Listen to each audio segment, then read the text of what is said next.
Welcome back. This is Urdizzle with a shorter daily video on a pretty high scoring round. Lots of eagle opportunities out here. The three courses, Ikigai Enso, which I may be mispronouncing, Oak Hill, and Crow's Nest. This is going to be a fun one. I think Elite's 15 under. And for the next few videos, I'm going to do in the bags just because my discs have changed, but I think I'm finally to the point where I'm pretty comfortable with what I've got. So this is what I've got in the bag as of January 3rd, 2025. If you want to skip ahead to the round, I've got timestamps at the bottom. Starting off with my fairway drivers, I've got my Accurate Roll Musket and Accurate Sticky Sapphire. I've transitioned over to the Accurate Sticky just because the sticky attribute works a little better than roll. I just have not found the Accurate Sticky Musket that, well, one, has a cool stamp on it, but two, I don't even think I have the disc, period. And then couple minor changes. So I do have my Accurate Glide Sapphire. That's, I think, one of the longest flying accurate discs in the game. But then I've kind of moved away from the 5 driver layout and decided to add the Accurate Wind Grace. I like the flight. It's a little straighter. It does have a little right to left finish, but it's a little straighter than the Sapphire, and I feel like I've used that on a lot of the tighter courses, approach shots, tight shots off the tee, and I think it's worked pretty well for me. And next is probably the biggest change in my bag. I am absolutely in love with this disc. I would say this is pushing a little bit, but I would say it is one of my top 3 favorite discs. It might even, boy, I don't know if I could put it over the Accurate Wind Fuse because of all the throw-ins I've got, but it is right up there. This is my absolute favorite driver. It is insanely good. It is the Glide Water Skip DD1. This disc is amazing. Yes, it's a water skip disc, so you've obviously got the water skip attribute, which is very beneficial on some holes. But good God, this disc is amazing, and you will see that in this round. I use it forehand, backhand, water skip shots, tunnel shots. It's an amazing disc. It is, I would argue, it is the furthest flying straight disc in the game. I know that's a bold statement.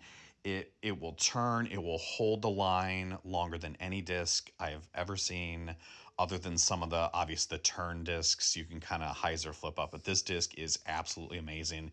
If you can find this disc, I wish I remembered where I got it. I didn't buy it in the store with coin.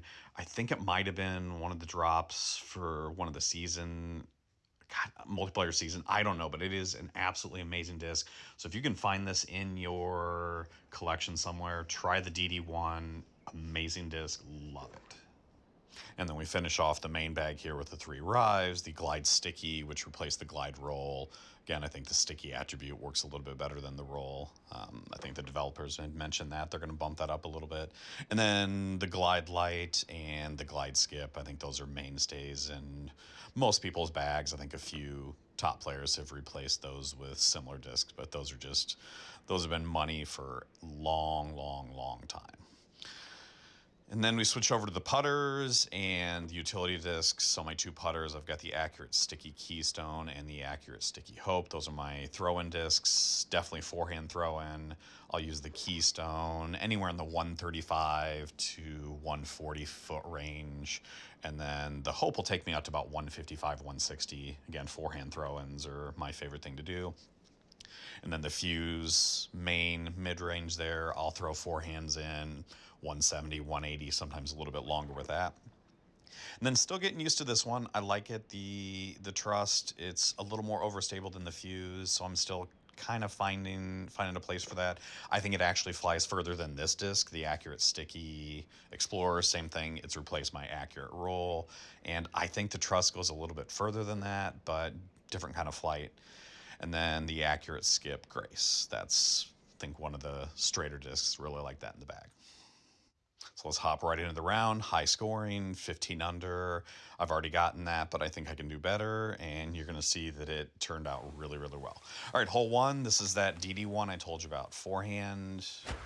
It's little tricky shot. You got to go left of that tree. Otherwise, it's going to finish in the water to the right.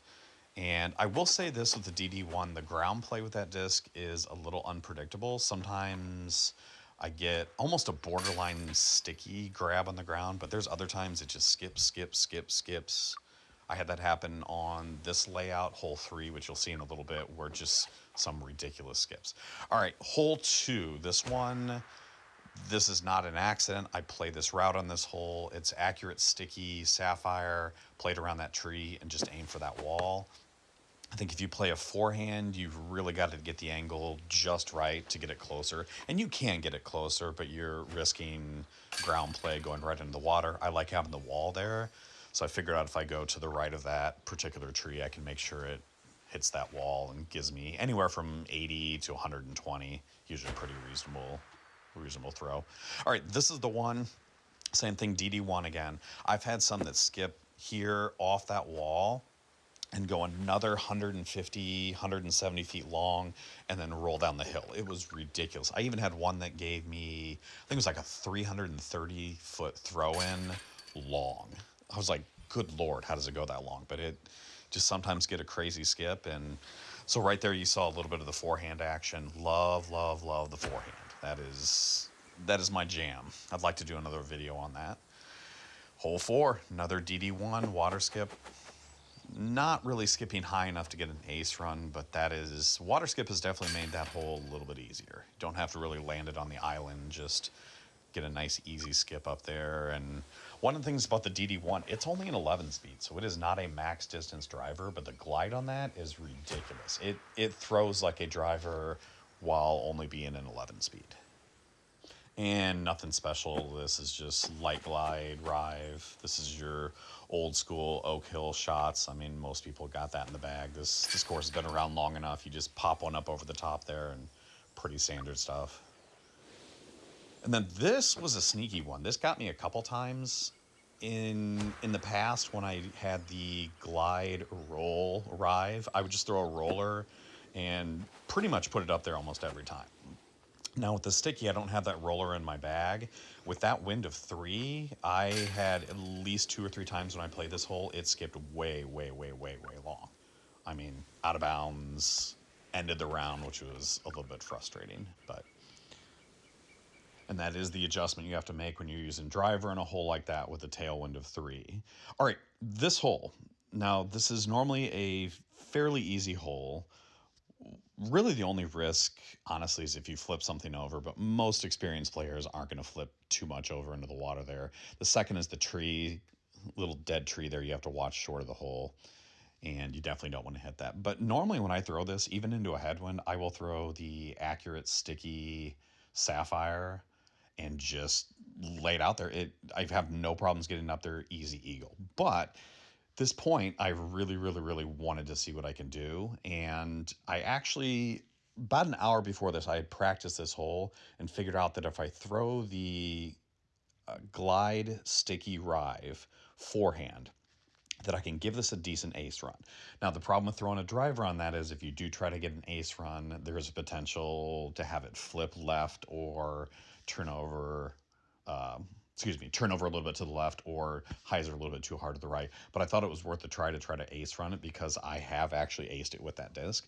The problem is I kind of messed up and forgot my aim point. And so you'll notice when I unfreeze it here that when I threw this, it was dead on line, but it was a little too high.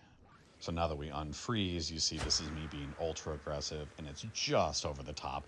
I know the hot round is a 17 under, so I know I've got to get something here. I either have to ace this one or ace the last one to get that 17 under, and so I was so close on that one. That thought I had a good shot, but that was me misreading the aim point, and so in the future I know to aim a little bit lower to make it the right height to hit the chains. Switching over to this par 3, my only purpose on this one, my only goal is just don't screw it up. This is not one you're going to reasonably ace run. I mean, I suppose if I spent the time, I could probably set up a decent ace, but this is one I'm just playing for birdie. And the problem is I usually use a musket on that, and I've started using the sapphire, and the sapphire just goes a little bit further. And so there's been several times where I've left myself longer shots like that. And that's not a super difficult shot, but it's definitely one you kind of got to watch out for. All right, do or die. I'm at 15 under. I've got to get an ace on this one, and I do have a reasonable line on this one that I throw with my Rive, and at this point I knew it. That felt so good. It's one of those where I know the line, but it's a driver, so you never know if you're going to hit it, because there's a lot of variability with the accuracy of a driver or any disc that doesn't have accurate. And so, man, when that hit, that felt good. It's been a while since I've had a round like that. I mean, I've had some good daily rounds, some good multiplayer rounds, but that one, it's been a while since I had one end like that. Really, really would have been nice to get an 18 under, but that's, I mean, 17 under is nothing to scoff at, and that's going to be the hot round. I'm not saying it's impossible, but I would find it hard to see somebody getting, because you'd have to eagle all the ones that I eagled 1 through 6, and then acing maybe one of that crow's nest one, or hole 8 and hole 9. It's tough. So really, really good round, 17 under. I'm pretty confident that's going to hold. I'm sure a couple people will get that, but I'm just not seeing an 18 under without something absolutely lucky and ridiculous. But yeah, hopefully you guys enjoyed. So it was slightly longer than some of the daily videos I put out there, but again, a little extended in the bag, and I'm pretty comfortable with where my bag's at right now, and added a little bit of explanation, some of my thought process on a few of these holes. So yeah, hopefully you guys enjoyed. Still working on a couple walkthroughs for some of the later courses. Haven't decided which ones I want to do yet. I'm open to suggestion on those. But yeah, hopefully you enjoyed, and I'll see you guys next video.